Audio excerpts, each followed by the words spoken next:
In this video, I'm going to be talking about 5 reasons why I started on YouTube and why I'm continuing to make videos on YouTube. We're not going to waste any time, let's get straight into it. If you haven't seen part 1 of this video, then you can click the link up here. So reason number 6 is somewhat linked to reason number 5, which I talked about in the last video, and that is to stop giving a shit about what other people think about me and eliminate my feeling of self-consciousness. Growing up as a brown kid in cities dominated by Caucasian people, such as Newcastle and Grafton, I've always been worried, or not so much worried, more thoughtful or considerate of how I will fit into these communities and what people think of me. As a little kid, I had a lot less inhibition and was able to do the things that I pleased without thinking about this self-consciousness too much.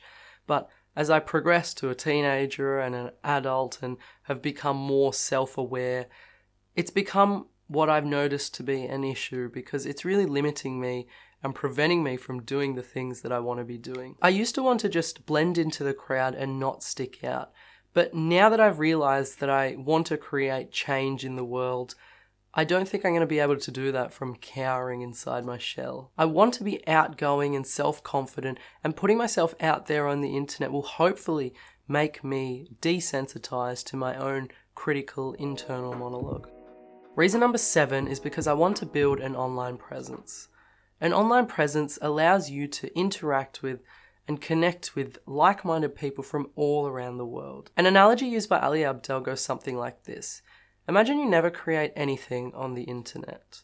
The only people you will ever know are the people who you are geographically close to at a specific point in time. You might interact with, thousands, maybe tens of thousands of people throughout your lifetime, but those people are strictly going to be limited by geographical location and, potentially intersecting them at the specific point that you were in a particular place. You can travel overseas to meet new people, and that's good, but still, you're only going to be meeting people who happen to be in that same place at the same time.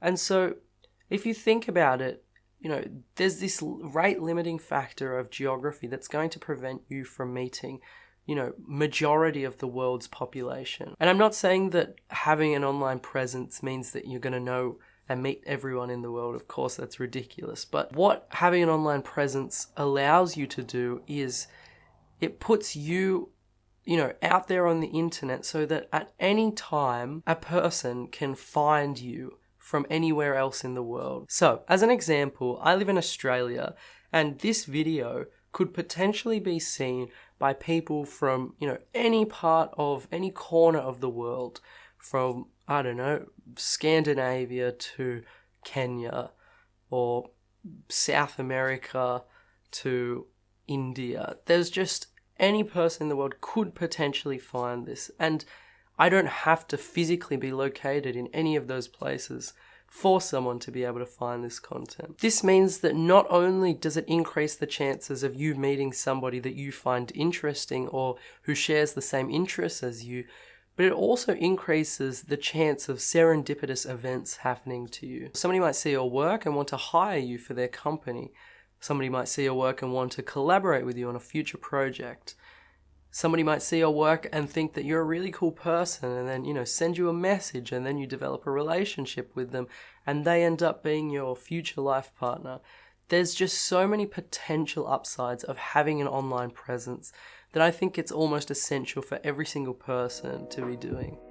Reason number 8 is to simply share knowledge and experiences. I truly believe that every individual has an interesting story to share. No two people have lived the exact same life. And I think it's fascinating to hear about how people have arrived to their current, positions in life and the circumstances that led to this. Additionally, by sharing your experiences, you might be able to help a single person with their struggles.